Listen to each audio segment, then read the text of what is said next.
Hey, what's up, Deegan?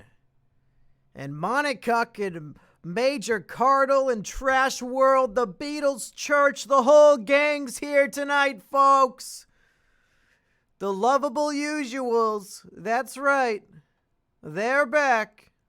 They're back. That's right. That's right.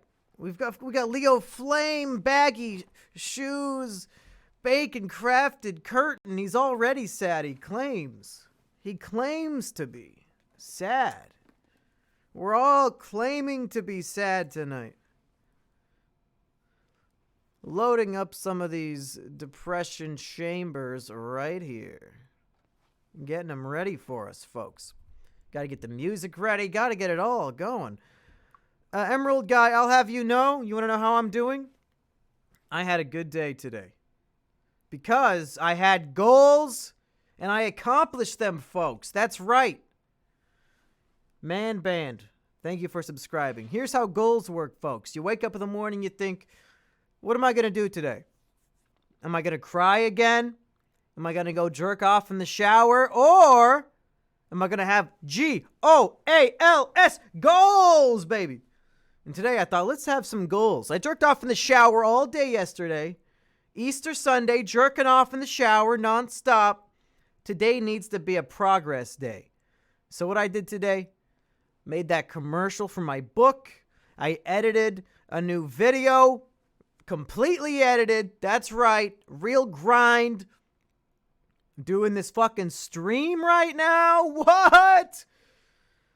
And I went and picked up my P.O. Box mail, folks. Quite the journey through Raleigh traffic. Really, 3.5 things. How many of you can say you steadily worked at your job or school and accomplished 3.5 things? Probably none of you. Probably none of you. Most of you guys, you show up to work, you do your one thing for the day, and you zone out. Not me. Do I look like I'm zoned out right now on this stream, folks? No. No. This is what a man who's paying attention looks like. When's the next mailbag, you cuck? Do you mean the edited versions or like the live versions? Because I have an answer to both. I recently... I want to be depressed, but I recently got $20, so how am I supposed to be sad? Spend it, and then you'll wish you still had it. Hey, Mumkey, I just wanted to say that the full beard and long hair would look great. Yeah, my new Twitter profile picture. I wish I could look like Brutal Moose, that Ian guy, I think is his name. I think he looks dope. He looks like Jesus. Some guy photoshopped me looking like that, and I made it my Twitter profile. I would like to become like a pothead guy and look like that, but I can't grow a beard. I showed that picture to my dad. He said, good fucking luck. Even I can't grow that beard. And I'm pretty sure a beard genetics probably come from the masculine of your two parents. So if he's saying it's not possible, I don't know. Unless you get beard genetics from your mom. Could it be? Does anybody know? Do you get beard? Because I know your hair growth is from your mom, right? What about beard genetics? What date are you at with the depression chamber emails? Oh, it looks like April 3rd. Beards are maternal, thank God. Thank God, then there's hope. I can look like Brutal Moose. I'll be the one reviewing Lunchables on YouTube. It'll be me. You'll have to go back to making real videos, Ian. Oh, heaven forbid. No, I'm going to corner the Eat Lunchables for 20 minutes game, and I'm going to get that 500,000 views per video. Can confirm I have the same full beard that my mom does. Well, I feel when Mumkey is streaming, but you want to watch porn? Porque no los dos. Hook yourself up with 2 tabs windowed each side, baby. Whatever side makes you come is up to you. You should make a documentary similar to your stupid Mario Bros, but about Channel Awesome. Now, I've been thinking about that. For those documentaries, I want to do things that are near and dear to my heart. I grew up watching Stupid Mario Brothers, and I'd seen all of it, so I was already well accustomed to the mythology, to the lore. It took very little research because it was 10 years of my real life experience I was applying on film. As far as Channel Awesome guys, I don't fucking watch any of them. I would have to research the entire thing from the beginning, and I'm sure that there are already hundreds of videos that do that exact thing. So I'm not really adding any unique perspective either. It's a lot of hard work to make a video that's already been made a million times.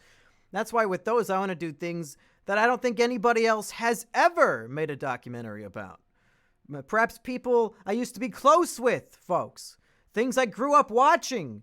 Things that I've watched die. I don't need to do a fucking why Doug Walker and his brother are douchebags video. Everybody's made that. Go watch the Quentin Reviews one. It probably has like 1 million views.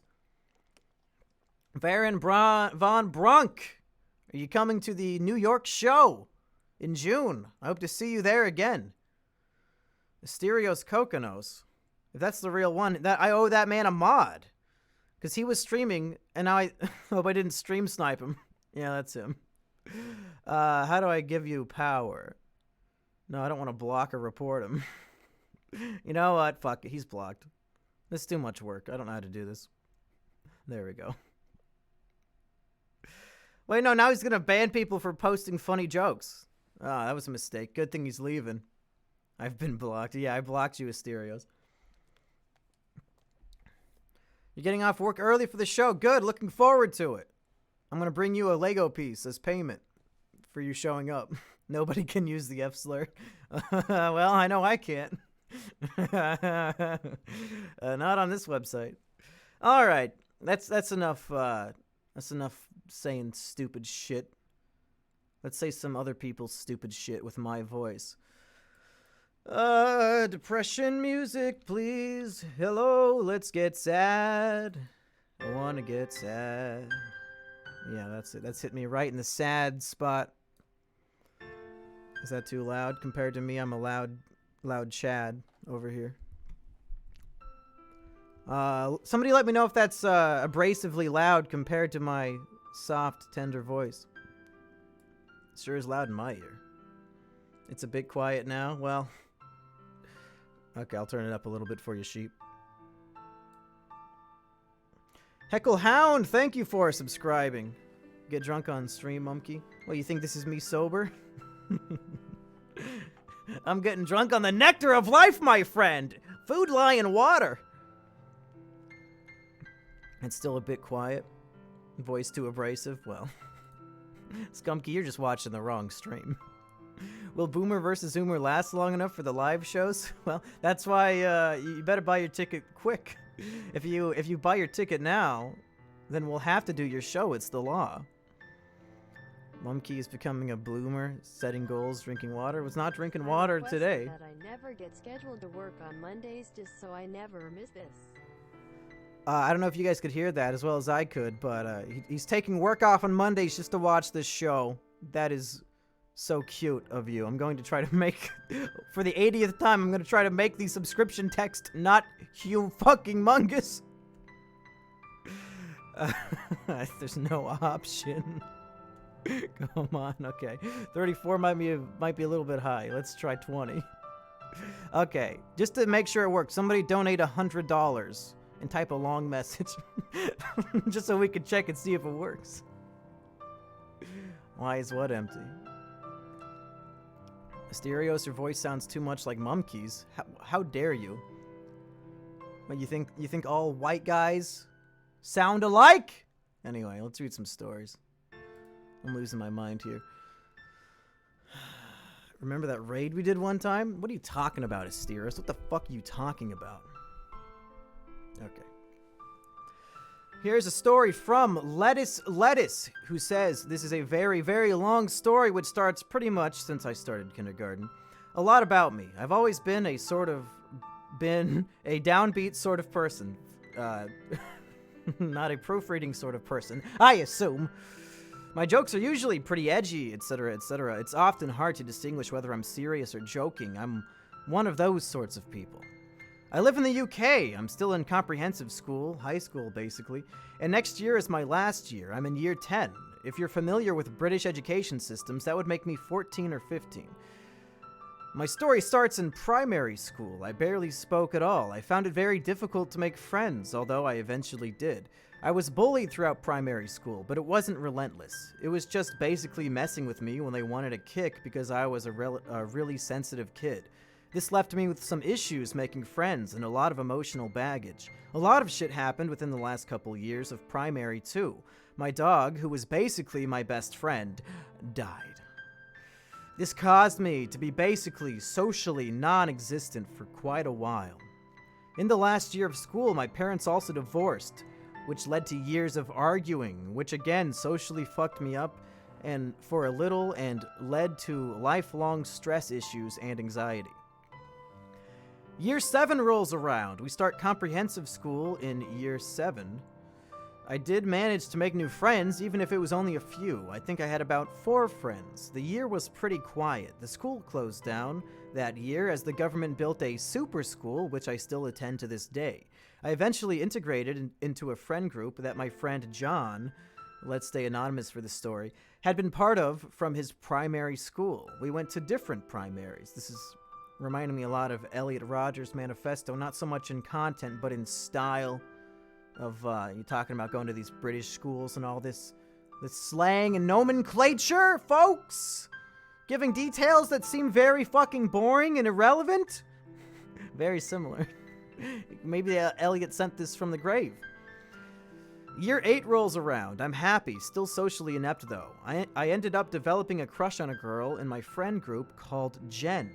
I thought Jen was awesome. Jen made me laugh, which is rare. I don't feel a lot. When I do actually feel things, those emotions are super extreme, thinking maybe it's something to do with autism, but we'll get back to that. Oh, I'm sure we will.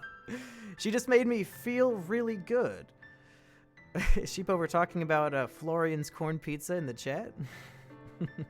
Sheepover just can't keep her mind off of Florian, folks. It's a real problem. Even in the bedroom at night, she'll accidentally say Florian's name in the act of lovemaking. She said it was a mistake. She said she was thinking of the corn pizza, folks. Who can really say? Goddamn Austrian Chads, that's right. Corn pizza is great, folks. Where did I leave off? Wanted to see if Sheepover had another response other than what? All women are... Asterios told me I can't say that word anymore. Getting cucked by corn pizza. Okay, Jen made me laugh, but yeah, super extreme. Thinking maybe it's something to do with autism, but we'll get back to that. She just made me feel really good. I thought she was really nice, too. Only difficult part was that she had clinical depression. She would have episodes now and again. I supported her as best I could, though. I ended up introducing her and another friend in our group. Name isn't important. He's not important to the story. Glad you added those details, Elliot! To my online friends. Let's call them Jack and Debbie. Jack and Debbie dated on and off. They liked each other. They were both very nice, supportive people. At this time, I also had another friend group I hung about with in school that consisted of friends from class I'd known from a while. Let's call them Carl and Dickhead. Later in year 9, a girl Carl dated would join our group. Her name would be Kev. I think it's important to mention this was my friendship group. I introduced Carl and Dickhead, and before I introduced them, they didn't really like each other. Okay, the story so far, just a bunch of useless detail. I'm sure it's building up to some sort of point, but this is not the sort of purple prose one might expect. This is indeed a dark gray prose. The prose is as dark as the screen you're looking at. Very black and white, just listing names and shit. It's like that book of the Bible where it says Sam beget Samek, and Samek beget Samek. It just keeps fucking going with all these names. Just get to the emotion. Tell me how to feel. Don't put it in my brain like that. Make me feel it through my skin. Anyway, where do you submit? You email your stories to mumkeyjones@gmail.com. Okay. Year 9 rolls around, and this is where the background info stops. Thank God! That's right, fuckers, it's story time! He actually wrote that, that's not me. Me and Jen began to date in the beginning of year 9. It didn't end up well, and afterwards, John and Jen's friendship group hated me more and more until I eventually left that group and started hanging around with Carl, Dickhead, and eventually Kev's group. I was really sad for the next, 2 months because I had a crush on her for, a year. I got over it, though. Year 10, motherfuckers.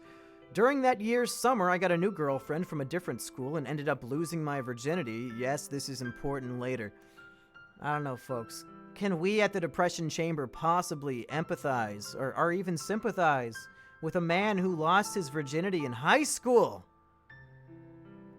Who among us can make the same bold Chad claim? Methinks, perhaps, hopefully not, a non-zero digit, folks! The ultimate betrayal! Get out of this chat, you fucking Chads! Hashtag no chat for Chad, get it trending. Anyway. I got a reputation for this because in her school, people who dated her got a bad rep. Fast forward a couple months, it's Halloween. This is where Dickhead starts becoming a more relevant part of the story. Dickhead started fights with me over really stupid shit no one ever cared about just to make me feel bad. And because Carl and Kev liked him more, I always ended up being excluded and being seen as a villain to them. They always expected me to do things for them too. When I didn't, they'd do the same sort of shit. Exclude me, talk shit about me, etc. That was until one day, Dickhead decided to lie about things I said. He claims still to this day that I said that Kev's then love interest should just kill himself because he was depressed. Everyone believed him because obviously they liked him more. They hated me for a while, but came around eventually. This is when I started hating Dickhead. I didn't like him. Fast forward, Christmas time. The next thing that he did was admit to Kev that he had taken every precaution to make sure her and her love interest could never be together because he liked Kev and thought he deserved her more than him. I'll admit, at the time I didn't like him, he's an alright kid now, but I didn't stop them being together because I don't believe in that kind of shit. I have no place messing with other people's lives. He did though. I think it's time to mention that Dickhead has a god complex. I've never had him admit he was wrong. Ever. What's the next piece of shit thing Dickhead did? Well, let me tell you. Carl got a girlfriend and she was nice. And although she was nice enough, every chance he could get, Dickhead would tell Carl that his girlfriend never loved him and never will. This ended up ruining their relationship, I think. Well, I don't think we can blame Dickhead on that one. If his relationship evaporates because his friend, who is, I guess, literally named Dickhead, strange choice by the parents. If your friend who is literally called a dickhead is saying dickhead shit to you, how flimsy is your relationship in the first place that Dickhead is the one disintegrating it, folks? Sounds to me like Dickhead did them a favor. They built a foundation on sand. You ever hear that song? Growing up in Sunday school? House upon the sand. That was the bad one. You want to build your foundation house on the rock of Jesus Christ, folks! Where's Jesus in this story? Nowhere to be found! Carl is a dumbass. Whoa! Why I gotta put the zoomer icon in there? It's a little too close to home. Anyway, what's going on tonight? Just shut the fuck up and read. Thank you, Bacon Crafted Curtain. I need that. I need that tonight. I'm not sure. Even if it didn't, Dickhead is still a raging cunt. A little after this, I got back with Jen after helping her get out of a relationship with a person who would often say he didn't love her, and the things he did showed that. I'll admit I still had a crush on her. I was head over heels in love with her. I never loved someone more than Jen. She stayed with me one night. Ooh, she went home the next day. It's important to note we did not have sex. She was on her period. Oh, okay, that's why. I talked to Dickhead, Carl, and another friend about it in a group chat. I said more than I should have and asked them to never tell anyone. Carl and the other friend agreed. Dickhead, however, took this as an opportunity, an amazing opportunity, to argue with me and threatened to tell everyone what I had said. After this, I lost all respect for him, and having the god complex he does, what did I say? Made it out like he was threatening to ruin my relationship for the good of my friends and to teach me a lesson. My friends took it this way too, doing the usual shit. I talked to Jen that night about it. She said she didn't care. I apologized and told her the basic shit that everyone says when they mean it. I don't want to lose you, I love you so much, etc., etc. We split up the next morning, and me being extremely clingy, kept trying to get back with her. She didn't like it. When she asked me to stop, I did. It was heartbreaking for me, even if that does sound a bit creepy. Exactly 1 week later, bear in mind she was due to be on her period again when I got this message. After I did the maths, it turned out she was 1 day late on her period when I got it. Ew, who fucking care? What are you talking about? She messaged me threatening to accuse me of rape. She never ended up telling anyone, I don't think. Every time I've asked why she did it, she says she was just paranoid about why her period was late, although she always assumes I've ruined my own reputation in her responses, even though it's the same as always. I kept it a secret as much as I could, so I'm assuming she did it to ruin my reputation. Fast forward for the last time. Our group gets bigger. We have a few people from year 11 join us. It ends up one of them trying to pick on me, dickhead helping them by telling them lots of embarrassing shit about me. And when I talk to him, and he tells me and everyone about it, he tells me and everyone I'm friends with that I'd talk to about it, that he thought we were just joking and having fun, and that he helped me out too. He literally not once said anything that would help me.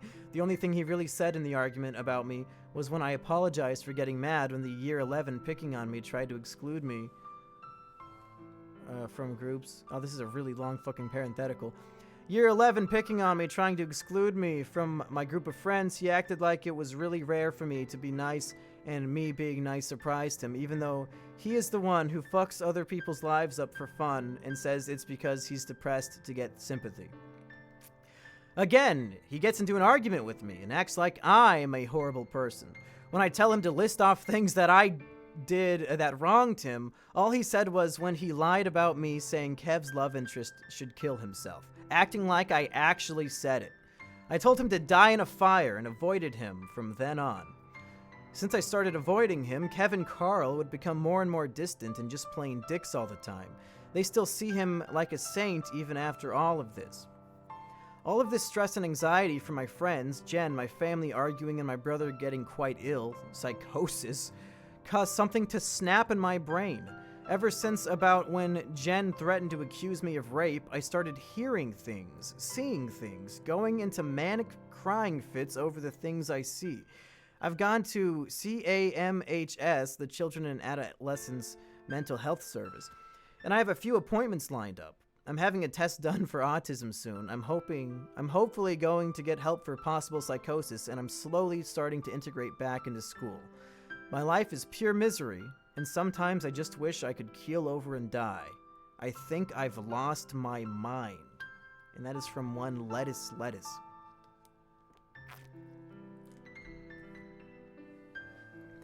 Is it possible that he called this character Dickhead for a reason? I don't know. I learned in middle school it's a really sophisticated literary technique to give characters meaningful names. Like all this time I thought, just name a character like Jeff, Like why not just name every character Bob? But some of these smart writers, these intelligent, crafty artists, they come up with these names that have like more than one meaning. Like it's not just like a randomly chosen name. They'll name characters in like movies and in books and stuff. Something relevant perhaps to their character or their personality. Isn't that crazy? Isn't that crazy, folks? Like Atticus Finch. The thing with his name is that actually, secretly, he was a Finch the whole time. Why is it still so fucking big? Okay. Well, at least we know that one came in. Can't fucking read it. Let's see what Princess Maria is up to. Hey, Mumkey, I wanted to update you that I'm in my own one-room apartment now. Living the dream, Maria. Living the dream. I'll never get to say that. Trapped here. And wanted to thank you for keeping me up in my darkest hour with your content. I'm excited to see you and Asterios in Boston this June. Boy, howdy. Sounds like we have a place to stay in Boston. Maria offered, I guess, her floor in her one-room apartment. Asterios can have the floor. I'll take the couch. And yeah, no, I think that's it. I think that's how it'll work out. I hope you have a couch. Do you own a couch? It's gonna make or break on this one. Anyway. New story from a guy with like a fucking Bitcoin username. If I was gonna send somebody Bitcoin money. Hey, Dank Memer, thank you for the bits. Hello, Mumkey. I'm writing to you from the greatest city in the world, Paris, France. This was before all of your most important spiritual buildings were burning to the fucking ground! I work at a police station here. Why didn't you stop the fire? Where, among other duties, I am a parole officer. It feel like I started here a lifetime ago, overseeing the case of a man named John. John was just a petty thief, but he was so obnoxious in court that they found him in contempt and gave him a sentence of 5 years. John's original sentence was 5 years, but we were going to commute it to 10 months if he showed good behavior. Instead, he tried to escape, and his sentence was extended nearly 4 times over. After he finally got out, he was supposed to check in with me every month, but the ungrateful scoundrel didn't show up once. You may have even heard about the protests happening in Paris right now. Well, last week when I was off duty, I tried going to one of these protests, but someone recognized me as a cop, and they all started punching and kicking me. I could have been seriously injured or even killed, but as it turns out, John was there. John, who wouldn't even show up to his parole meeting, told the other protesters to back off, and he took me to safety. I can't deal with this. I've never had any respect for common criminals like John, but he saved my life. It is actually possible for good people to have trouble with the law?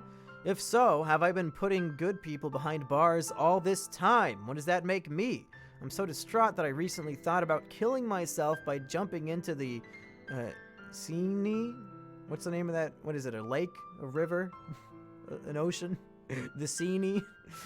Siene? I don't fucking know. What do you think I should do? Yours and Inspector.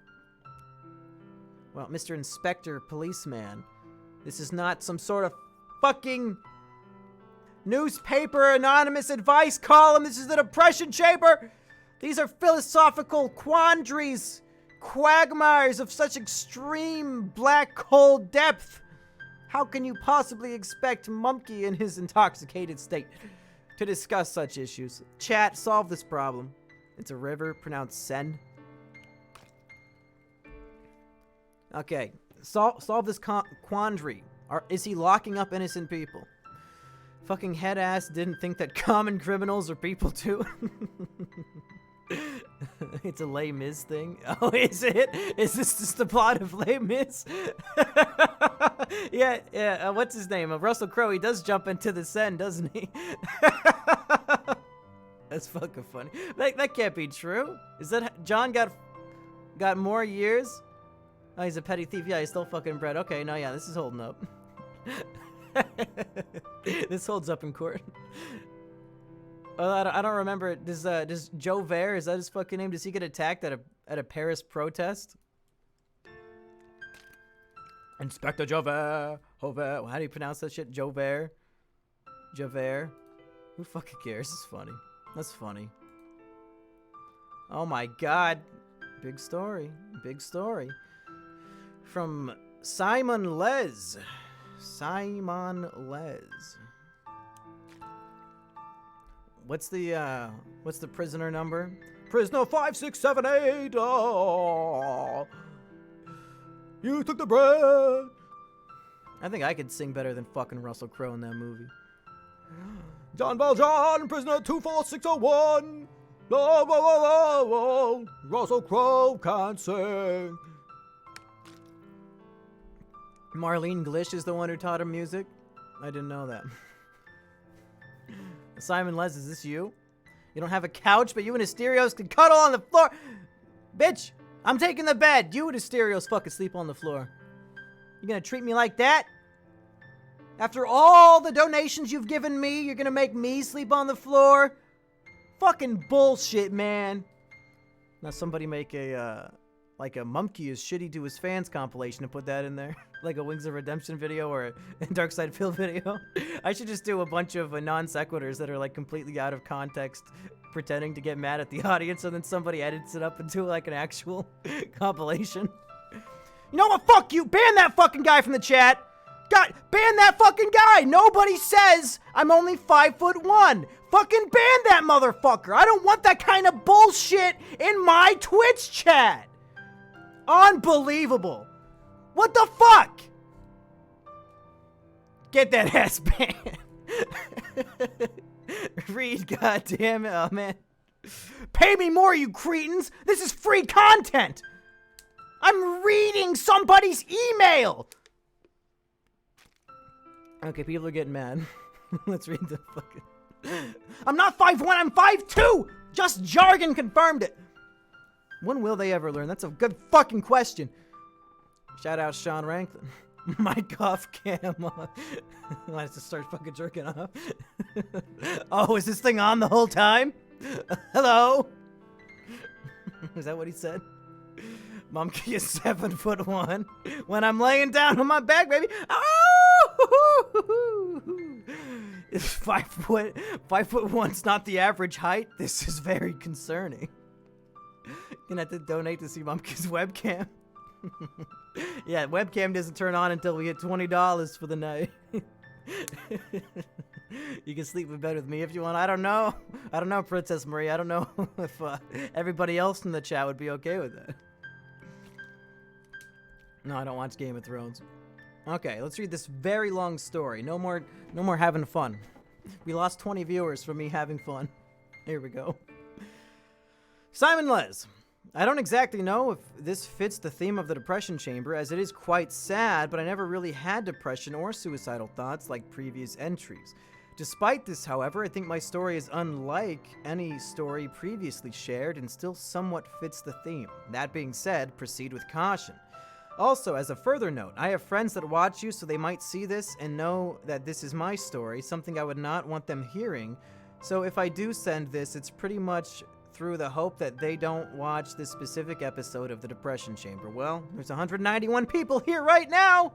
Could they be one of them? Let's hope so. Let's start from the beginning. I'm a Polish kid, currently in 9th grade, born and raised in the US. My father was and still somewhat is an abusive alcoholic. My mom a liar and general bitch. I was probably not raised the same as most people. I was never vaccinated and still am not. I have been through so many episodes of domestic violence that when later events occurred, I just thought, here we go again, and I was taught many anti-USA ideals by my dad. The first few years of my life only consisted of me playing with my other siblings, whose numbers would reach 6 siblings, not including myself. Now prisoner 24,601. Your time is up and your parole's begun. You know what that means? Yes, it means I'm free. No, follow to the letter this itinerary. This badge of shame shall show until you die. I stole a loaf of bread 5 years for what you did the rest. This is the whole song?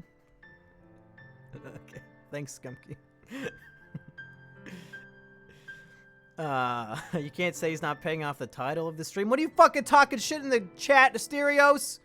What the fuck? Yeah, why didn't you text Patchy's girlfriend back, Asterios? 2 weeks behind. Okay, I gotta read this Polish shit. I've been through so many episodes of domestic violence, blah, blah, blah. The first few years, that's not really a blah, blah, blah thing, but I think you get the gist of, I've already read that before. In preschool, I dropped out after 2 days due to only knowing Polish and not English. Kindergarten through 5th grade was not very interesting, but I did learn some very valuable things. My father, previously mentioned to be an abusive alcoholic, was probably my most influential figure, as he was extremely knowledgeable man. He taught me history, economics, culture, religion, politics, and discussed things that I know any other person in the US would not tell their son at a young age. I very much respected him then and still do now, despite our past consisting mostly of domestic violence. I was smart enough at that age, a young of an age, to know that he was a bad parent and to generally think for myself. School during those years were very easy for me due to my prior knowledge. I did not have a phone, as despite my dad owning a business and making an unstable $170,000 to $400,000 a year, we wasted so much money that we would often fall behind on bills and have several services such as electricity shut off. How the fuck you making 400 grand in Poland and you're wasting your money so you can't pay your electric bill? What are you buying a fucking draft every week? What are you talking about? What there's no way you're eating fast food every night. You're getting fucking caviar pumped into your bloodstream. Can't pay your electricity bill, $400K. What the fuck are you talking about? I think that this contributed to how I am now because of my sentiment, even at that young of an age, was that I didn't want to end up as stupid as the people around me. And I noticed that most people are dumb due to their obsession with their phone and social media, at least as teenagers or kids.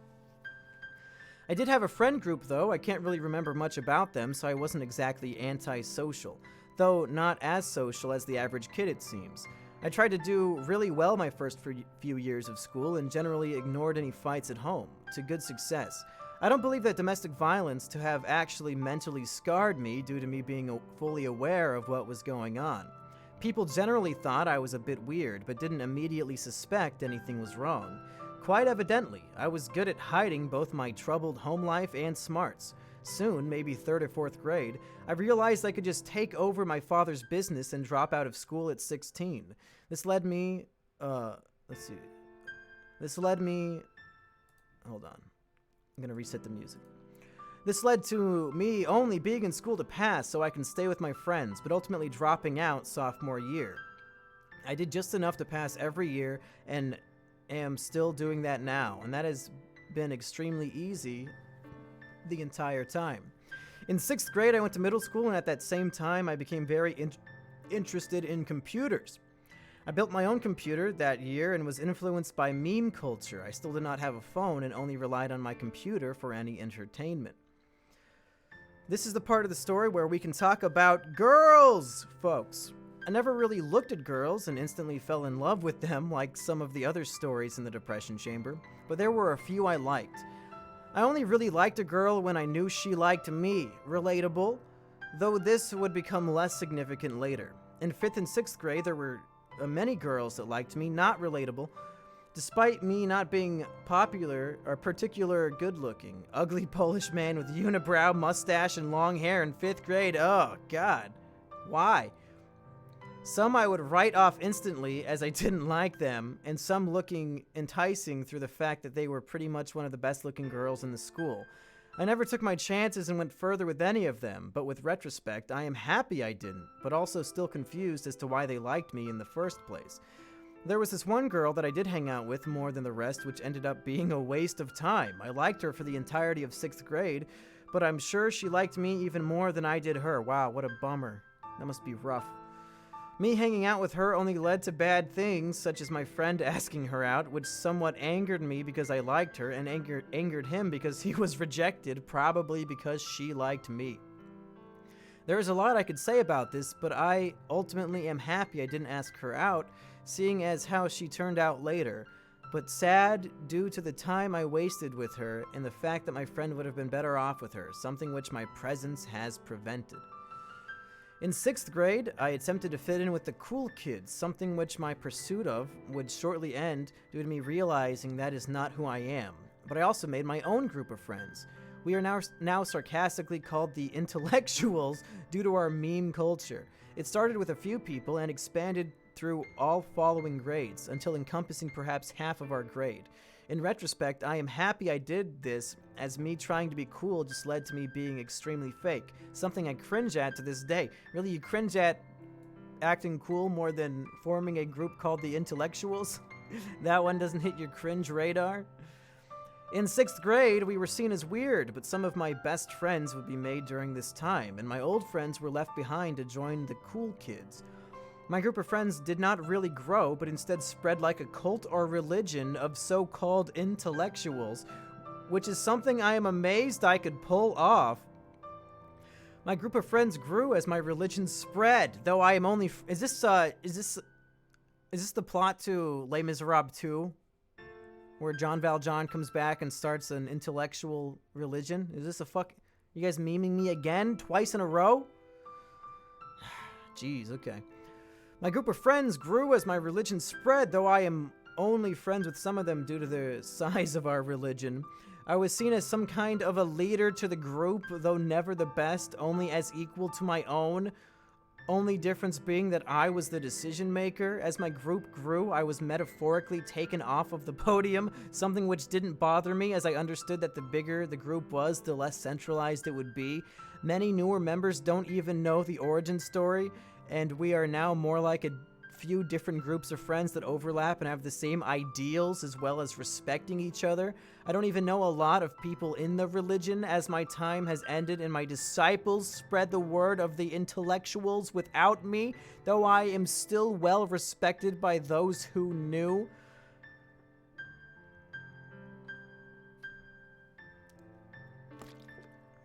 This is just a copy pasta. I fucking hope so. But it doesn't seem to be. 7th grade was just a continuation of this, though our group was not large enough at that point for some of the side effects of the large group to be shown, those side effects only appearing in 8th grade. 7th grade was where I stopped trying to act cool and just fully embraced the idea of my religion, which I am happy I did. 8th grade was a refinement of my 7th grade character, and 9th a refinement of 8th. 8th year was a good year, but nothing special happened, so let's move on to 9th grade this year.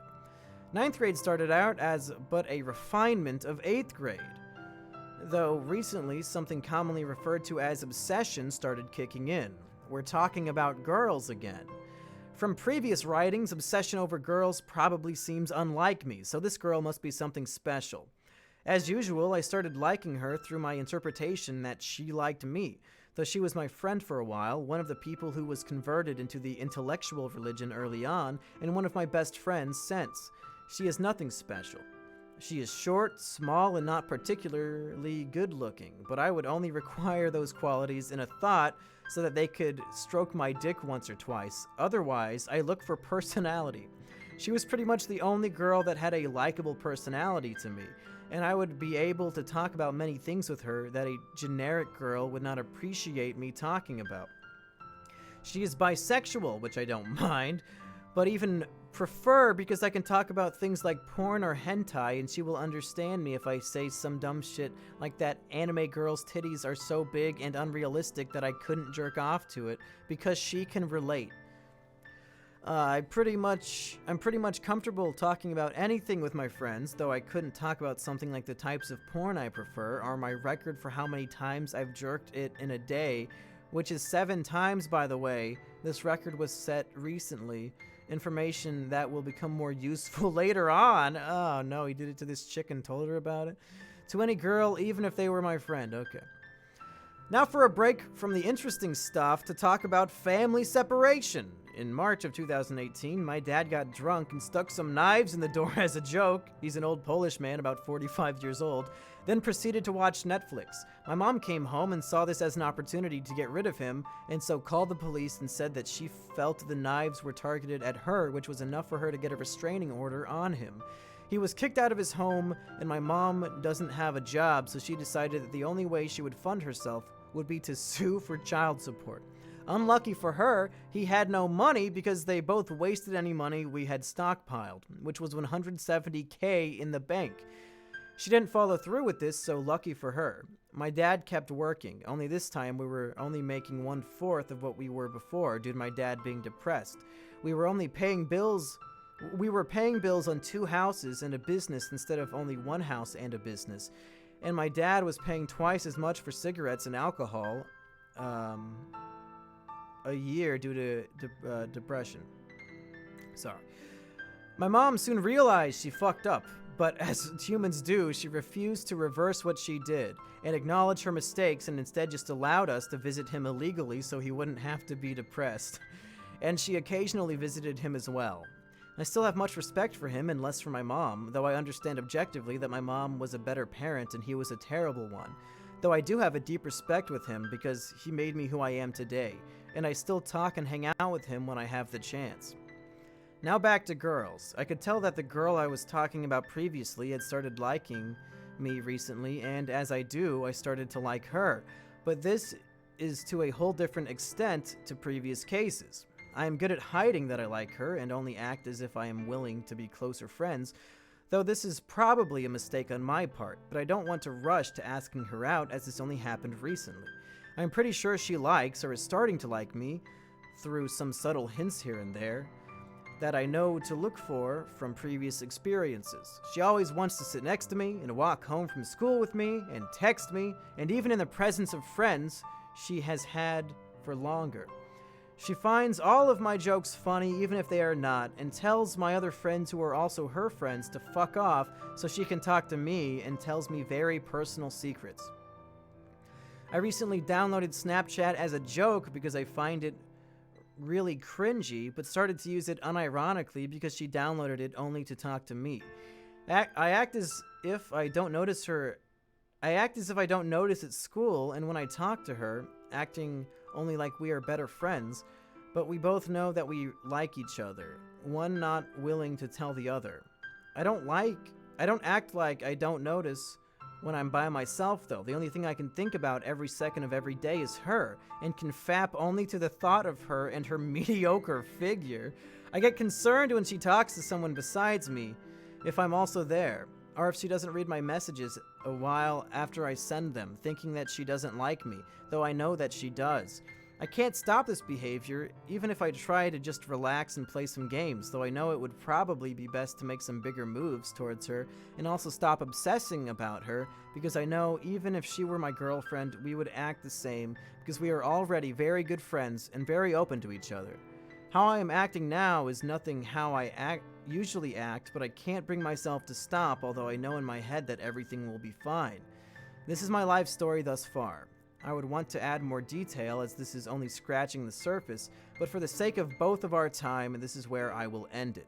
I will be watching the Depression Chamber if this is read on it, because I want to see people's reactions to what I consider to be a somewhat of a unique life story and perspective. And that's the email. Okay. Buddy, this one is really easy. Usually in these Depression Chambers, when we have, unhealthy obsession over a girl, the girl does not reciprocate the feelings, and the stories become cringe and embarrassing and beautiful when these guys either don't realize it or don't care and continue the pursuit anyway. They're always on the hunt for years, obsessing over this girl who has made it clear time and time again that she does not like them. Those are true Depression Chamber stories, true tales of young men confused and alone in the world, having horrible experiences. Now, I'll give you this, everything else in your life sounds pretty fucking horrible. But this girl thing, you're just being a fucking pansy. You're being a pansy. If you think she likes you, man, and it's very clear from your examples that she does, why are you fucking wasting both of your time? You didn't want to waste my time, but you're wasting her time. Just fucking do it. Just Snapchat her, say, yo, let's start dating. I like you. Clearly you like me. Be a fucking Chad. Just do it. You're jerking off to her 7 times a day, and you know that she likes you. Why are you putting both of yourselves in these cages on the other side of the prison, jerking off to each other, when you could unlock the door and go fuck in the hallway, folks? Come on! Just do it! If you have self-awareness and you're 99% sure she likes you back, you got nothing to lose. Just fucking get it over with. You're in 10th fucking grade. Just do it.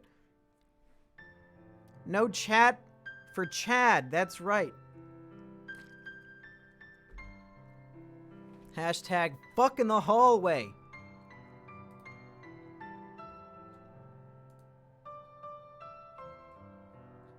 Polish people are stupid. Yeah, this is the level of intellectual. You're the fucking pastor. You're the Jesus Christ of the intellectual religion. What, in Poland? What, are they all fucking stupid?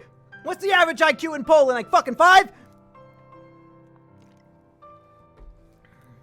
This intellectual does not need your advice, loser. Oh god, bacon crafted curtain, was this you? Bruh. Polish and Russian women are ugly? He tends to agree from his own story. French, Spanish, and Italian women are hotter? Okay. Chris Angel wouldn't let this happen. Yeah, mind freak. Mind freak, folks. Okay, next story. Here's a short one. Here's a story from Ocean Man, Take Me by the Hand, with a profile picture of Shrek. Hey Mumkey, this is short, and it's probably not worth even sending. That's how much I fucking hate myself. It all started when my mom turned 12 and came out as trans. Okay, this might be a fake story. My dad was into it, but he got shot in Fortnite and divorced that bitch. I haven't seen him since. 3 years before that, he met my mom when he was 63. One night, my dad actually got hit by a train, and I haven't seen him since. I miss my dad, but my brother blames him for being eligible for the draft. I wish I met my dad. I'm currently on my deathbed as of writing this, playing Fortnite. Hope you get to read this, Mumkey. I've got to kill this creeper, so see ya. Okay. That's another sad story. About as sad as the previous one, with the guy who has a hot girl who likes him. Hot by Polish standards, because she has a good personality. The hottest girl in Poland is just a really good friend. Hottest girl in Poland brushes her teeth and is friendly. That's it. Hot in Poland is a 5. Oh no, this isn't America's Next Top B, Rich. We're not doing that right now. We want Depression Chamber. Here we go. Here's a big one. Better than the Chads. Brought me to tears. Okay, here's one from Dodge Neon Greg. So, it's almost 8 a.m. and I haven't slept at all tonight, and if I did, I would probably miss work, so I might as well attempt to tell my jumbled mess of a story. Sorry in advance if it ends up running long. I grew up poor in a pretty well-off majority-white town full of yuppies and snobs. I was diagnosed with Asperger's at a very young age and began speech therapy as young as 2 years old, probably in some vain attempt to give me social skills before interacting with other kids. I still consider myself socially retarded and can probably attribute most of my... Yeah, I'm starting to fucking slur tonight. Most of my problems... Can probably attribute most of my problems back to my crippling mental disorder. I was very antisocial as a kid, only having one consistent friend through elementary school. We'll call him William. He's kind of a spoiled brat, and whenever things didn't go his way, he'd always throw a tantrum until he got what he wanted, even as he got older. Probably because his mother would always cave in and enable this behavior. Last I heard, he's now a total druggy loser who does meth. To put a long story short, we're not friends anymore. I was also not very affectionate as a child, as you might imagine, and I think that lack of human contact really bit me in the ass later on. By the time I hit 6th grade, I really felt my mood becoming consistently shittier, and I'm pretty sure I was horribly depressed all throughout middle school, but I was never formally diagnosed, so no one really knows for sure. Despite my usual shortcomings, I did adapt to become more approachable, or at least pleasant to be around. Even if I was the butt of every school shooter joke, I'm pretty sure everyone around me knew I wasn't ever going to actually do something as stupid or crazy as go on a shooting rampage. Since I got along with most people and I wasn't a violent person, even if I was an angry kid. Academically, I underachieved as I saw no real point in trying that hard, and I despised doing homework that took valuable time away from dicking around on the computer. I always did well on tests, since I would usually pay attention in class, and I absorbed the information like a sponge. I suppose intelligence was the trade-off for shitty social skills, but in my honest view, it ended up being was a curse, as I had pretty high expectations put on me from an early age to do well. This was a fact I highly resented and still do today. Predictably, I wasn't exactly hitting it off with the fairer sex, and no, it's not because I'm ugly. Maybe he's Polish. Although it certainly didn't help that I was pretty short, and always looked a couple years younger than I really was. I didn't really crush on a girl till around the 7th grade anyways, and that was such an embarrassing experience, I don't want to go into it. I don't know. I think we want to hear the embarrassing experiences. Freshman year was when things really started to turn around in a positive direction for me, or so I thought.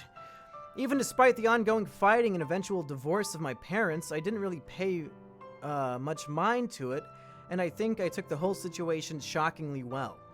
Anyways, the high school that I was attending was on a system of trimesters instead of semesters, which was incredibly beneficial for me because as a result of less classes during the day, they were longer, which gave me time to finish homework before I left, so I was doing much better academically.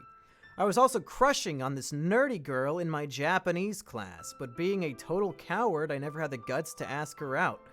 I also started hanging out with William again very frequently. Around April of that year, he convinced me to try smoking weed, which in hindsight, I'm not sure why I never did sooner. Big brain operation right there, folks. It really did help with how shitty I was still feeling all the time.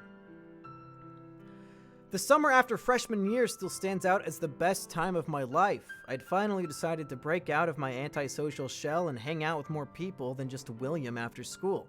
I was also getting high a lot, which certainly was a help. Because of this, I ended up befriending someone who would soon become my best male friend. Eventually, I met with a girl I'd known about through mutual friends and is someone I'm still very close with to this day. Let's call her Hannah. Now, I think love at first sight is bullshit, but the moment I saw her, I was fucking ready to believe. She's goddamn gorgeous and is still one of the sweetest people I know. Unfortunately, I don't think she ever returned the feeling, but never outright rejected me either, which ended up becoming a big problem for me. Even when I thought I'd gotten over her and I'd find some other girl who I actually have a chance with, Hannah would always be in the back of my mind, and I would always get fucking confused on what I wanted, to the point where I just took no action whatsoever. This wasn't just a single occasion either, it was a fucking cycle of misery.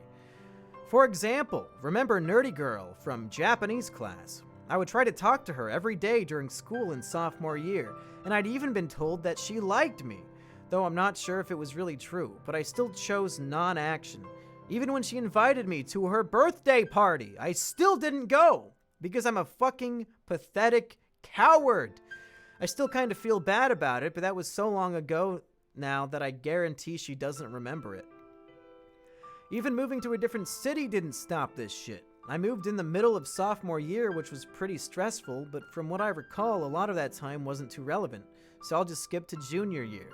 Pretty early on, a girl in my chemistry class started developing feelings for me, and I was making some kind of effort to hang out with her, but I wasn't really convinced I was into her. A mutual friend of ours even told me and threatened to do something or whatever if I didn't ask her out to homecoming. But Hannah, a girl I rarely got to see and mostly talked to through text, was still lodged in my fucking brain. Even after I told myself many times that pipe dream of being with her was never going to happen, I still subconsciously held out hope that just maybe it would work out. That's another problem with me. Anytime I would ever get my hopes up, they would be fucking burned in swift and cruel fashion. So no, I didn't ask Chem Girl to homecoming because I'm an indecisive coward. Eventually, I did wise up and realize that she was a much better option for me, but by then it was too late. She got a boyfriend, and as far as I know, they're still together over 2 years later. I think this really began a series of me getting fucking burned. I believe it was later that year that I started talking to a girl that rode my bus who liked me for like a week before switching up on me. Beginning of senior year, I fell for a girl who probably couldn't have given a fuck about my feelings, so that was just dead in the water. Around New Year's, some friends introduced me to a kind of rednecky chick. Fuck yeah. Rednecky chicks! Underrated type of chick, folks! Rednecky chick who, after hanging out for the day, actually liked me, and we slept on the couch together, and we'd talk for a few more weeks after that. So life is finally gonna throw lonely old me a bone, right? Ha ha ha! Don't you remember what I told you about getting your hopes up? She broke it off after a month because she doesn't date atheists. Ooh, too rednecky. You flew too close to the sun, my friend. Too close. Why is Sheep saying now? What happened? Anyway. Let's go. Let's say you go to the beach. Oh, she's doing Jeff Foxworthy redneck joke. That's why I say redneck chicks are underrated, because it's your sister. You gotta fuck your sister, is the thing. That's what I meant when I said it. She will never love you. Oh, let's read that. Since the text is still too fucking big. Oops. She will never love you. The only cure to depression is $1,000. Secure the bag. Oh, is this Yang Gang donation? Why'd you donate $3 to me? You should have gave that to Yang Gang. Oh, it was from Yang 2020. Should have seen that one coming. Anyway, she doesn't date atheists. Go figure, huh? I wasn't even that sad about this one. More disappointed. Then a few months later, I ended up losing the friends that introduced me to that girl anyways. And I spent a long time as a professional third wheel for them. It just felt like life was determined to piss in my cornflakes every morning without reason. Right after graduating high school, I moved again. Now I'm in some country hick town where I don't know anyone and I'm not exactly eager to go out. So I spent the next 6 months or so cooped up alone in my room, wasting time, doing jack shit. It was one of the most miserable times in recent memory for me. Eventually, I got bored enough to where I decided to apply for a job at the local McDonald's just so I'd have something to do and make some cash on top of it, especially since I had bills to pay now. Eventually, a coworker of mine who had a very obvious crush on me. How many fucking girls have a crush on you, dude?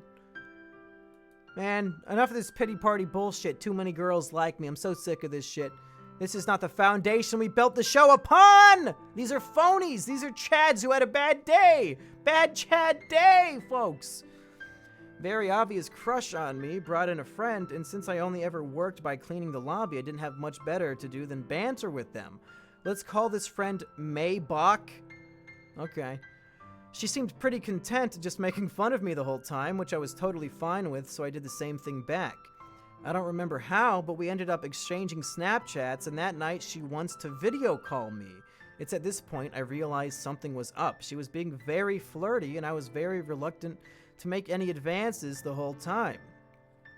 Eventually, I did cave in when she was being very forward, and to make a long story short, Maybach and I started dating for a moment. Now, there were a lot of complications getting in the way of that, mostly her dad, and it made me think that once again life was going to cruelly take away another opportunity from me. The next time I talked to her, I cried, and that's not something I do very often. I wasn't sure if I was going to see her again, and all I could think was, please don't let things end like this again.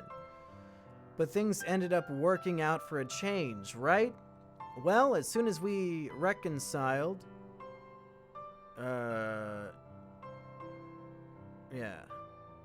I started having second thoughts about the whole thing. I pretty quickly realized that this wasn't really what I wanted. See, even up to this point, I would still feel butterflies in my chest whenever I spoke to Hannah, but I didn't feel the same relationship with my coworker. So, for once, I did the right thing, and I broke up with her. I tried to do it in person, but she kept changing the subject whenever I would try to bring it up, so I had to wait until the video call that night. But I did it, damn it. Maybach did not take the news well. She went into a crying fit, demanding an explanation that I tried as hard as my socially retarded brain could to formulate.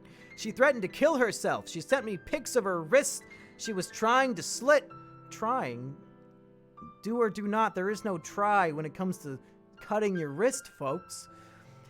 As if I didn't feel enough like shit for leading her on. Eventually, I had to calm down and talk to an online buddy about the situation, and he told me the best course of action would be to ignore her. So that's exactly what I did.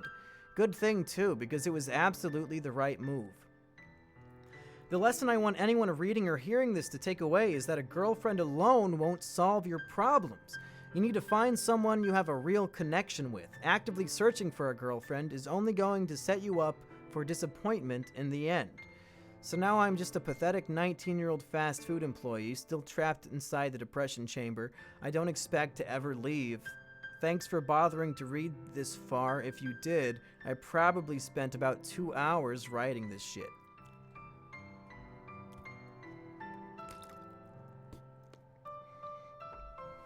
I don't know. When I come to the end of the story, of any of these stories, I'd like to imagine the narrator as being the person that life has wronged the most. The best stories would be one where the narrator is the one getting shit on the whole time. But then I think of this story from the perspective of May Bach. And it sounds like she might be the real victim. She's also working a dead-end, shitty fucking McDonald's job. Gets a crush on some dumbass guy who won't stop jerking off to some other chick. She really likes him. She hits on him, adds him on Snapchat. She seduces this man. It's so rare that a girl goes out of her way to seduce a man. They're so used to just having 1,000 dicks to choose from. She seduces this boy who she has a crush on at work. And then a few weeks later, he fucking dumps her outright because he still jerks off to some girl from a different school who doesn't even like him. Sounds to me like you're kind of the asshole here, and she's kind of the depression chamber. I don't know. Am I wrong here? Am I wrong here to feel bad for a female?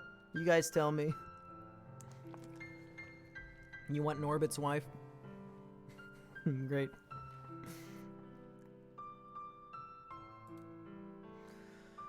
Alright, I think that's enough of these big old stories for today. I think that's enough. We've done an hour worth of stories. I think I'm ready just to hang out with the chat. I'm done with reading. Sorry, folks. It's been an hour. I give you an hour-long show of this shit every week. You get an hour. Sounds fair. Okay. Close you. Let's get me into the thing. Okay. Talk about your writing and books. Yeah, we'll talk about a lot of stuff tonight. Sure. Defaults, okay. Okay, we should be good.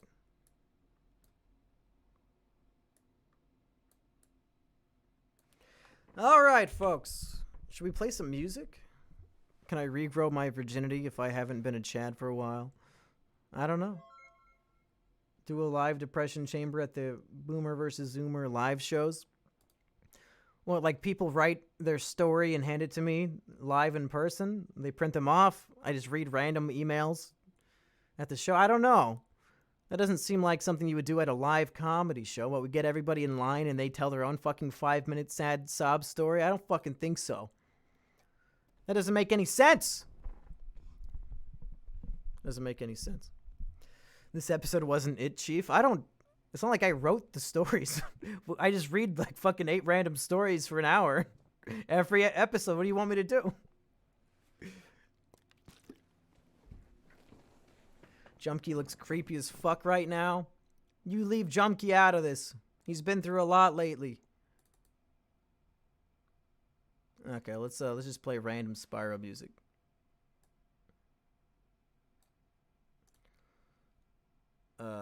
Play. I want to play. Open. Cool, okay.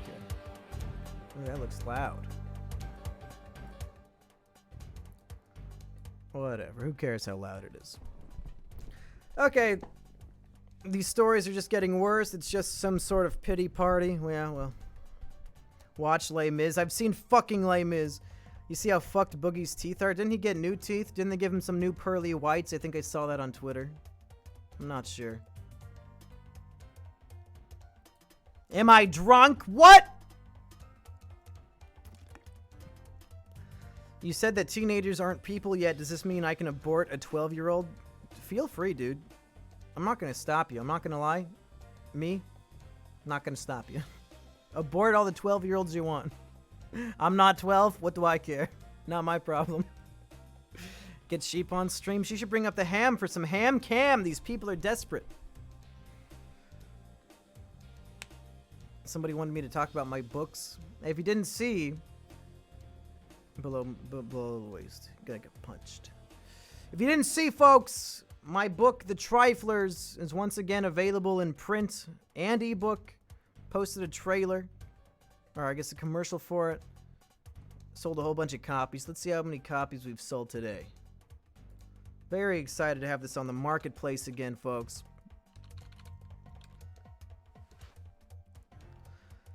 Today we have sold 51 copies of the book. What a day, folks. 51 copies.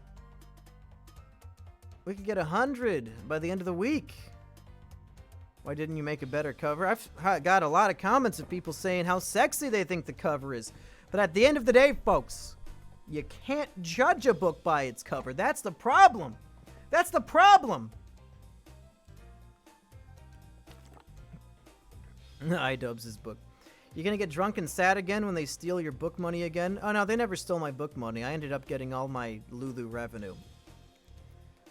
Shut up about your gay book. We want ham cam.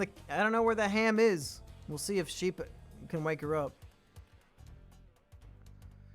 You have hit rock bottom of the depression chamber when you make a KKK joke in history class in 7th grade. Okay.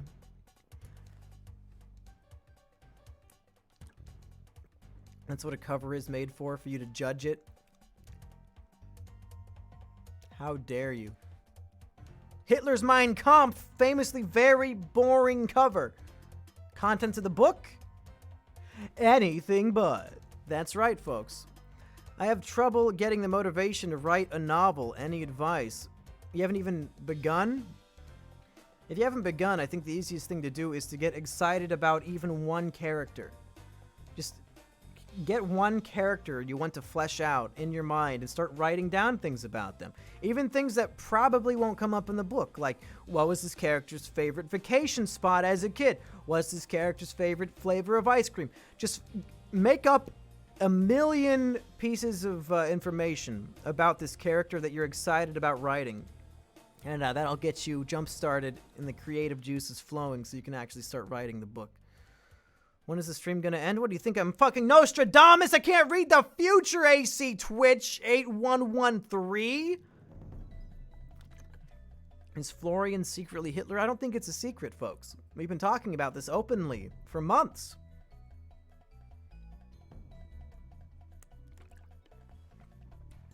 What about creative burnout and lack of faith in narrative direction? There's not really much you can do about creative burnout. That's why you're hearing so many of the biggest YouTubers complain about it non-fucking stop. Everybody gets it. It just takes a lot of willpower that you can't magically concoct by taking Adderall and chugging Red Bull like I try to do. Sometimes you just gotta fucking have the mental fortitude, the maturity to force yourself to do it. But that's very hard, especially when you're trying to do something perhaps extracurricularly. Folks, it's not your job. This is your free time. You should be having fun. Why are you stressing out writing a fucking book? What a nightmare. What a waste of fucking time. What kind of loser would you have to be? No social life whatsoever if you're trying to write a book in your free fucking time. So it takes a special kind of person to actually finish a fucking book. And I don't mean like hoity-toity, oh, I'm so artistic. I mean like you have to have autism blocks in your brain that let you waste your time doing something like that. It takes a especially bad kind of person to have the stamina to write a fucking book. Wanted you to give me ideas to fuck with people online. I don't know. I try not to do that. I'm a NEET. I've got all the time I need. Exactly. Most people are not in that position. Most people are doing something with their lives or have friends. So guys like you and me, or at least me when I was in college and wrote my book, we have lots of free time to waste writing bullshit. And I'm lucky enough that I wrote a book that got 51 sales 2 years after it came out for the first time. That's got to be in the top 10% of all independently published books, folks. I have a job interview on Monday. Can you ask Asterios to say good luck?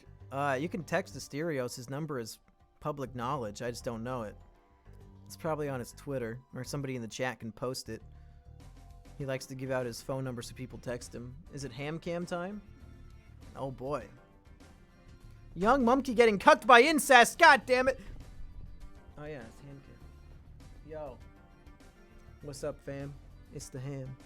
Ham, you never want to look at the camera. Ham, face literally the other direction. Everybody's posting either Hamcam or Asterios' phone number in the chat. Let's see. What can we... I want to put her down on something so she can just, but... No, then she'll start typing shit. Too low.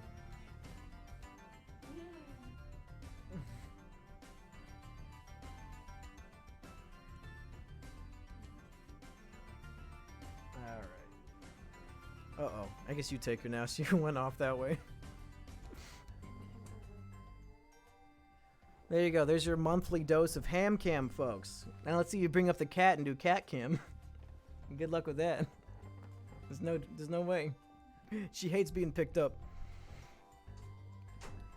If Tuna wants to come, she can, but you pick her up, she gets mad. Very chill, nice cat, but she just does not like to be picked up. Can't blame her.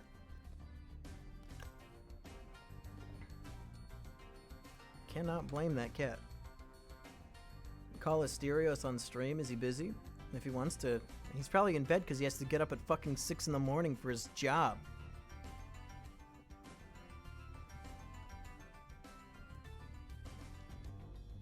Why does Mumkey's voice get higher when he's drunk? Fuck you, me Zergy! Excuse me? No, we did an hour of depression stories.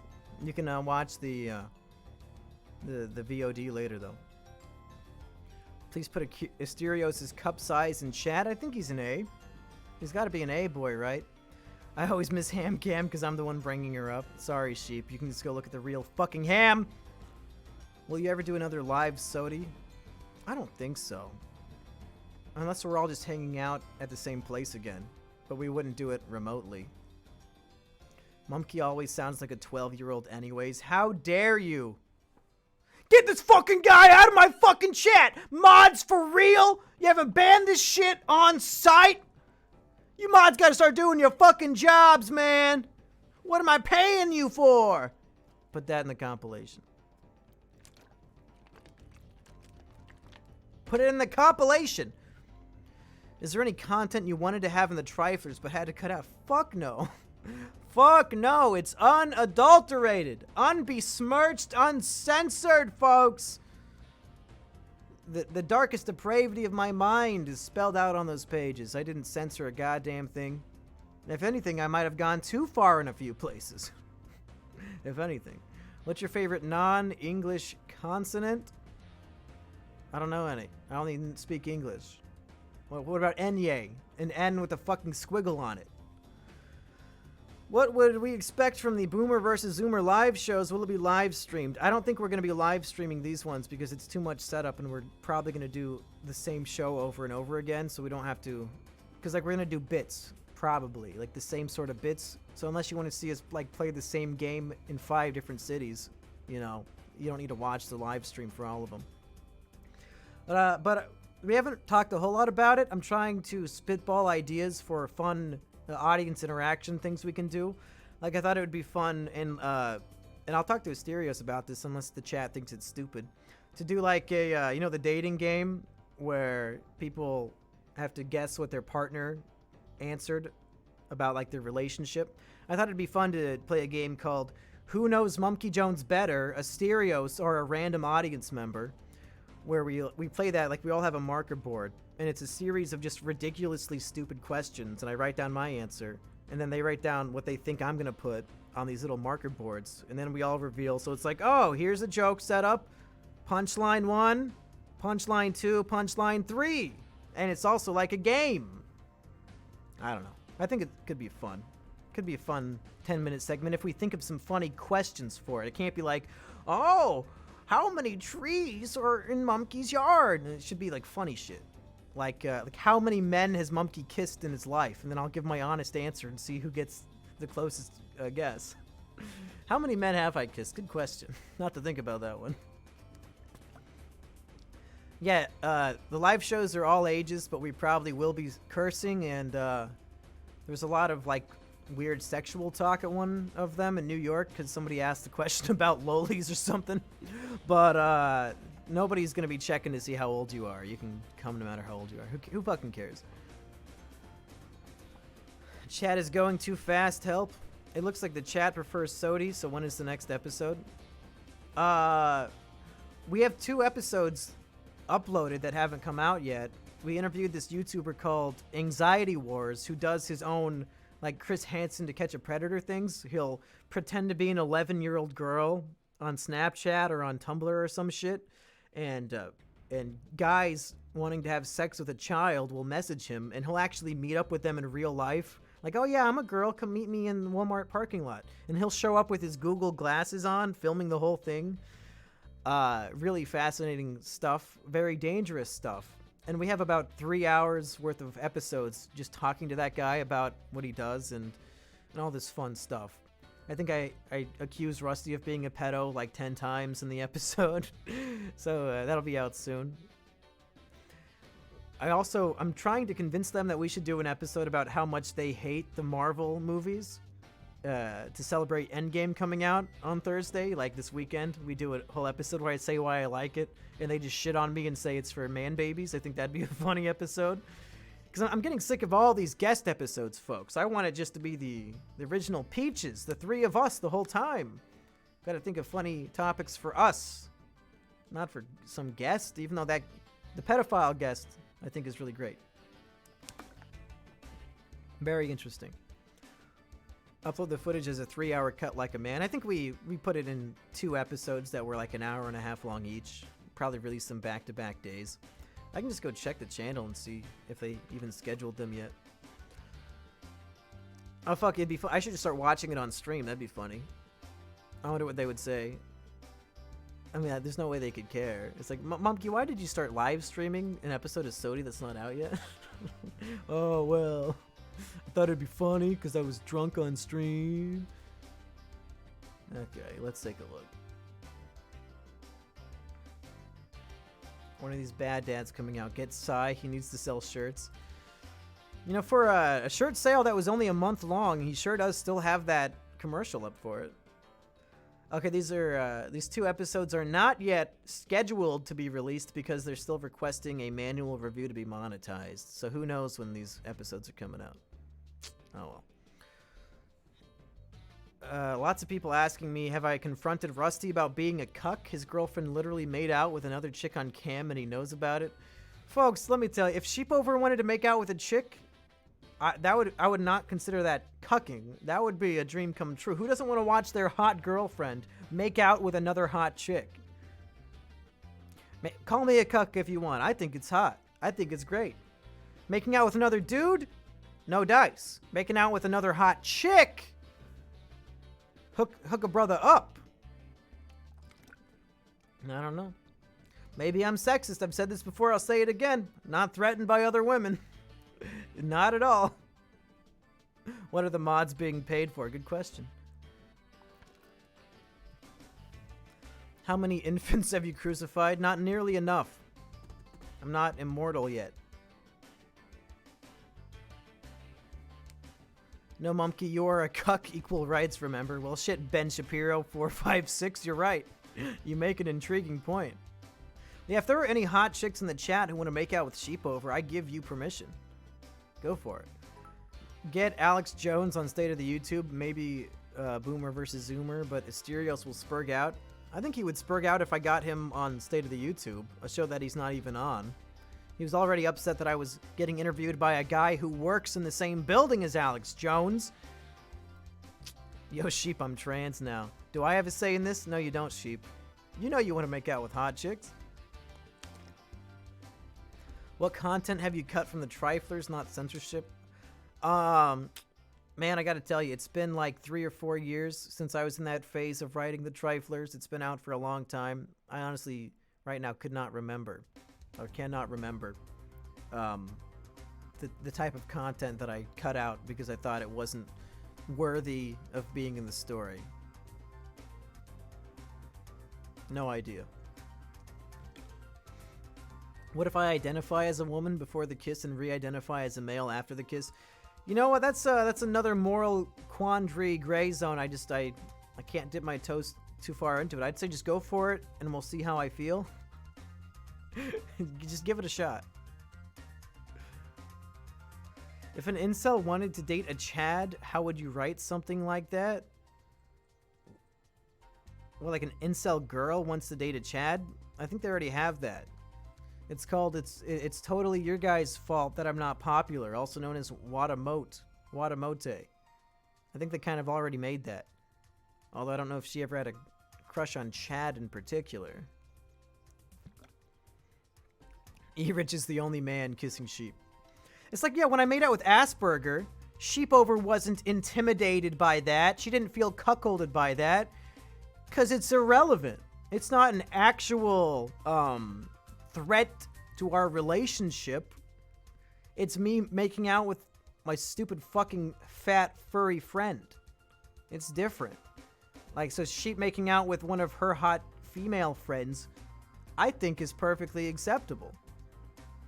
Sheep says, imagine being intimidated by Asperger. I know somebody who was.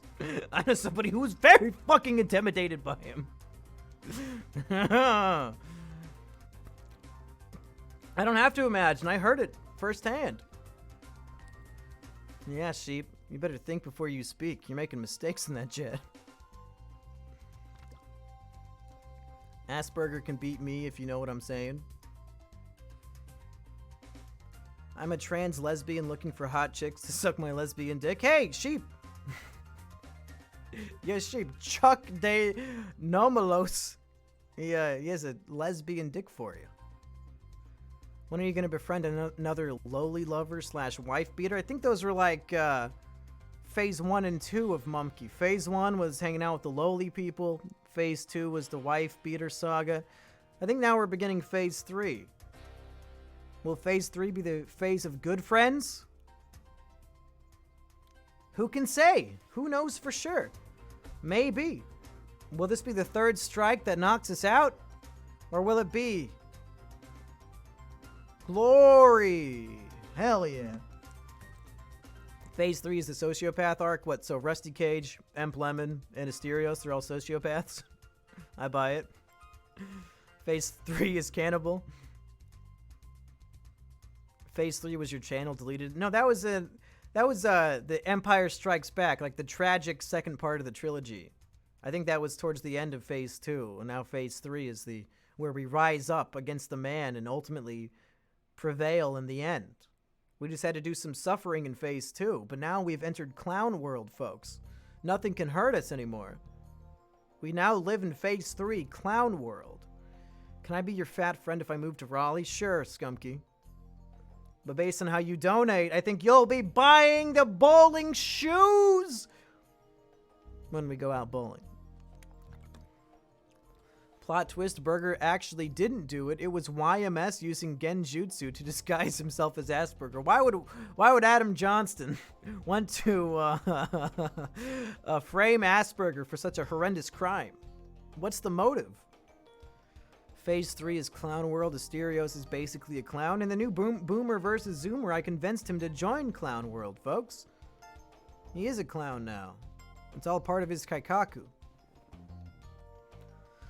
Let's go bowling when you come to New York. Let's team up against a Wang gang. If you guys want to go bowling after the show, I'll go. I'll be drunk, though. Somebody drag me there. Phase 4 is going back in time to stop Asperger from drowning or drinking any alcohol throughout his entire life. Good luck with that. You might as well go back in time to when he was a baby and just wait around forever. There's not any one time you can go back to make that stuff. Phase 8 reveals Mumkey is a bitter, jaded failure. Is that going to be like the Logan? My final outing, I'm a bitter old man who goes on one last adventure and dies. Let's go bowling, cousins. Imagine not being sober. Yeah, bacon crafted curtain. Imagine. Mumkey doesn't care about Raleigh people. Not true. Rude.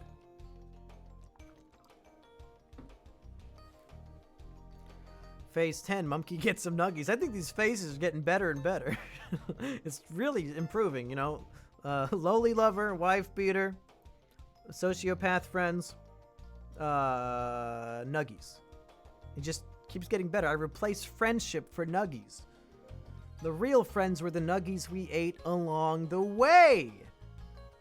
Phase 11, Mumkey plays Fortnite to remain relevant. Ugh.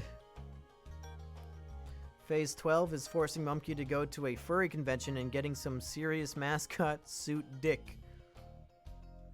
These phases, this movie's too long. Even the Avengers knew to quit after Phase 3. Well, at least the good ones. Phase 20 is lowly lovers because time is a flat circle. Could you imagine 20 phases from now, me and Sai and Digibro team up to start a new podcast? The three of us.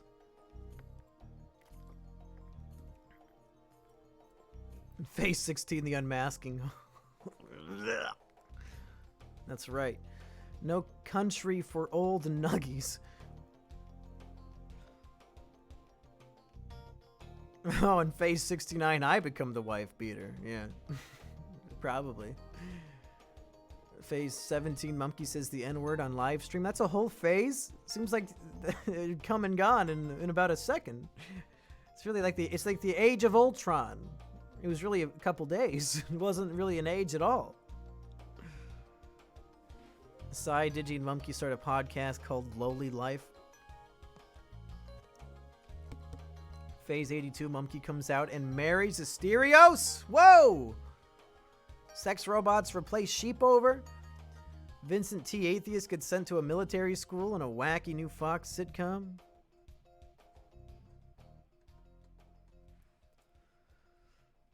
Mumkey accidentally leaks a sex tape. Like I need to get subs again, so I pull a Darkside Phil and jerk off on stream by accident. Sheepover rapes Mumkey. Oh my god. Phases are getting dark once you get up to the 90s. Phase 1000, E-Rich comes back to say the N-word on live stream again. Time really is a flat circle, isn't it? All right, you guys want me to start just streaming the new Sodi episode that's not out yet? What are they gonna do? What the fuck are they gonna do?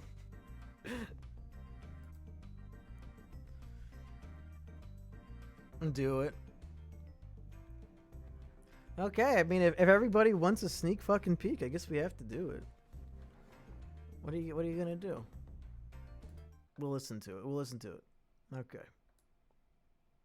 Probably will be really loud because I turned up the audio really high. Okay, let's listen to the podcast.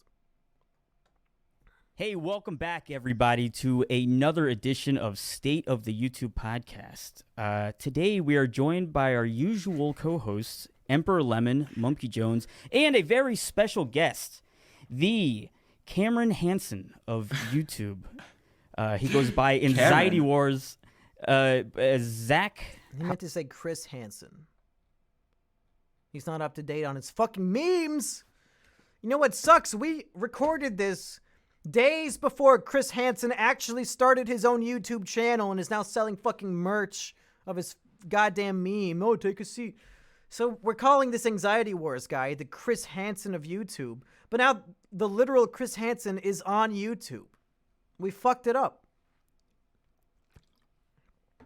Can we watch that guy's TED Talk again? I don't remember how to watch that one. I'm not gonna find out. All right. We're winding up.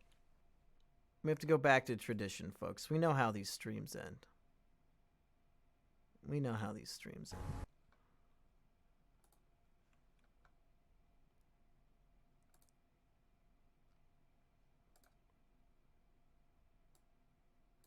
Why is it so fucking big? I've heard that one before.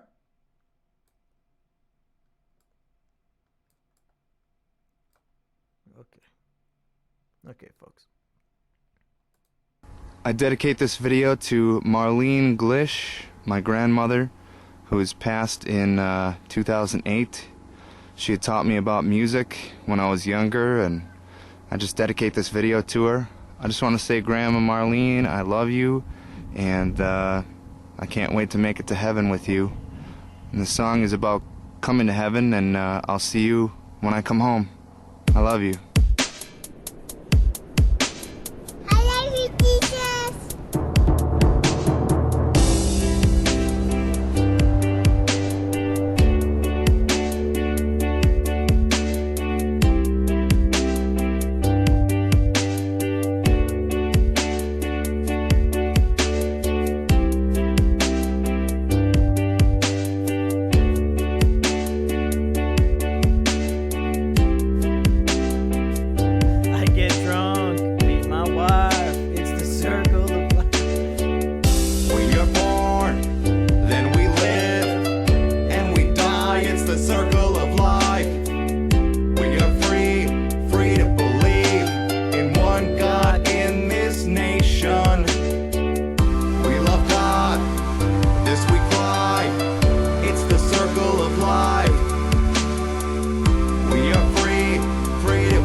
life has to really offer. But we know how to live, how to give with our imagination. We love, we care, 'cause our heart is filled with passion. We are born, then we live, and we die. It's the circle of life. We are free, free to believe in one God in this nation. We love God, this we cry. It's the circle of life. We are free, free to believe that God gave us this life. We feel pain, we feel joy. We're only human. We like to love, we like to laugh. We have the spirit of life. But this we know, we sometimes feel the devil attacks our life. So we must trust that God protects our life. We are born, then we live, and we die. It's the circle of life. We are free, free to believe in one God in this nation. We love God, this we cry. It's the circle of life. We are free, free to believe that God gave us this life. We must do all we can for our battle plan. We must live, we must love, we must care before we pass. So this I know, where we go after we live and pass. So this I say, as we pray, the times come at last. I'm coming home.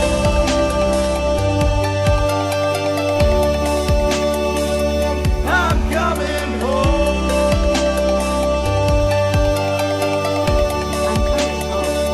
I'm coming home.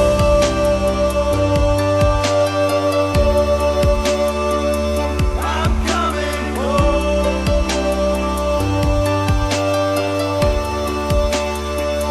I'm coming home. We must cry, we must lie before the kingdom's throne. We must know, we are shown that this life is not our own. We must do all we can before this life is over. Before we die, before we pass, we must make love last. I'm coming home.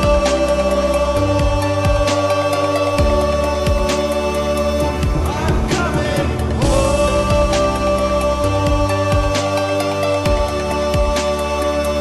I'm coming home.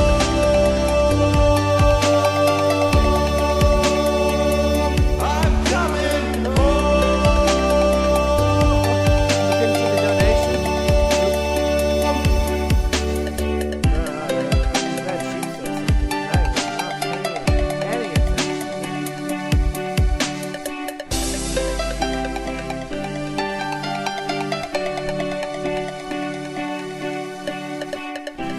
Play the remix, you dumb F slur.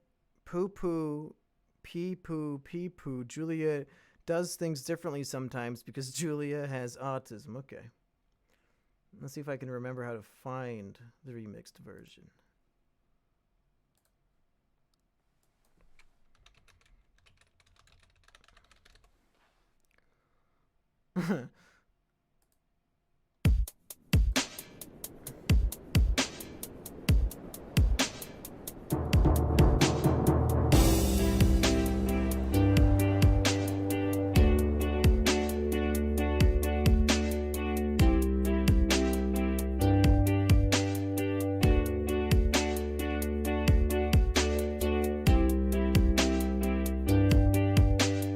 Amazing stream, Mumkey. Thank you so much. Now this is music. You're right, Skunky. You're the one of whom the ancients say to die for. You're the one that anyone with half a brain would try for. You're the only one who seems to calm me down. And when I think about you inside all the thoughts I drown. I can't sleep, I can't dream, I can't think, I can't seem to get you out my mind. I confess I'm a mess, but you make me inclined to hang on to all the happy thoughts and leave all the bad ones behind. I'm in love with every second that we spend. I'm in love with every single word that you extend. I'm in love with everything you do just to be kind. And I'm in love with everything that's inside of your mind. I'm in love with every single thing that you do. But truth be told that most of all I'm just in love with you. Notice I'm not singing And I along want to you this to know one. Somebody has more memorable lyrics, you're Brett! the only one that makes this life so beautiful. We are born, and we live, and we die. It's a circle of life. We are free, free to believe in one God in this nation. We love God, this we cry. It's the circle of life. We are free, free to believe that God gave us this life. I just wanna be honest, you make my heart run like forest. But the fact that it's impossible just rings like a chorus. Still I must say that if by any way you find that there's a chance, well then I'm first in line. But I know that that's probably not to be. A girl like you would never settle for or choose me. Sadly, if I fight for love, then I am sure to lose. So for now, I'll just pretend it's real and pour out the booze. 1 shot for holding hands, 2 shots for cuddling, 3 shots for making out, 4 shots for loving, 5 shots to bring you pleasure, 6 shots to be my treasure, 7 shots to fight, then 8 shots to make it better, 9 shots to storm the weather, 10 shots to swear forever. Finally, it feels like I feel like 11 shots to say the N-word. like we're together. We must do all we can for our battle plan. We must live, we must love, we must care before we pass. So this I know, where we go after we live and pass. So this I say, as we pray, the time's come at last. I'm coming home. I'm coming home.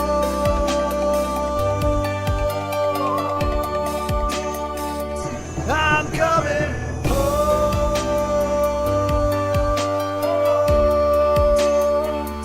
I'm coming home.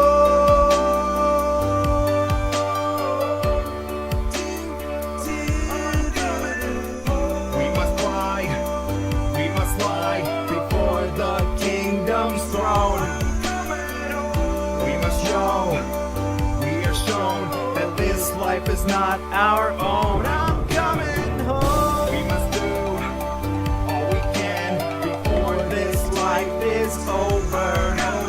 Before we die, before we pass, we must make love last. I'm coming home.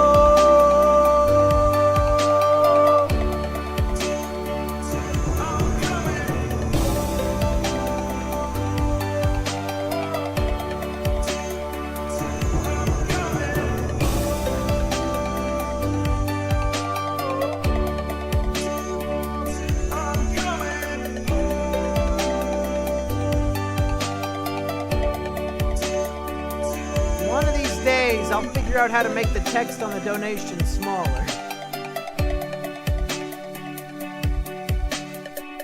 Alright, you're one of the only people who can make me genuinely laugh. I wanted you to know that. Thanks, Mumkey. Thank you. Gucci Ho! And folks, I think that's the end of the stream. We had our stream ending Brad Dassey. We had the $5 donation to play the remix. What else could there be, folks? Thank you for tuning in to another Monday Night Depression Chamber celebration fiasco extravaganza event. But folks, I'm going to stream something else later in the week. That's right. What will we do? Will I play iCarly? Will I play Smash Bros? Will I play Spyro? Will I play the Game of Life for PlayStation 1 with 5 computer players and 1 me?